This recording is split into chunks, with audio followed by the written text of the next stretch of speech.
अस्सलाम वालेकुम जी। आज है 17 अप्रैल और मैं इस वक्त मौजूद हूँ दुनिया के सबसे गर्म तरीन सहरा के अंदर, जो कि लूत डेज़र्ट के नाम पे जाना जाता है। और इस टाइम यहाँ पे वेदर जो है वो आपको मैं दिखा रहा हूँ कि 17 अप्रैल 2023। और ये आप जो वेदर देखें यहाँ पे कितना क्लाउडी है, पीछे बारिश भी थी।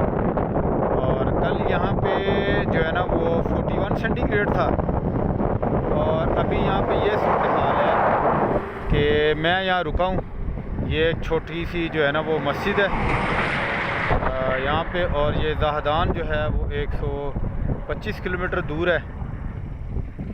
और मज़े की बात ये है कि ये देखें, मैंने जैकेट पहनी हुई है, ट्राउज़र देखें, मेरा इनर पहना हुआ है अंदर, ये देखें, ठीक है। और ठंड है, और इंतहा की ठंड है। इतनी ठंड है कि मैं जो है ना वो अपना हेलमेट नहीं उतार पा रहा, ठीक है। मैंने जैकेट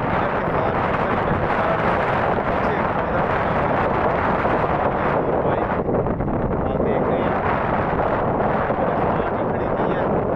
पीछे आने वाले ये देखें मेरे साथी, उनको पता चल जाए मैं इधर ही खड़ा हूँ। तो ये सेल साहब आ रहे हैं और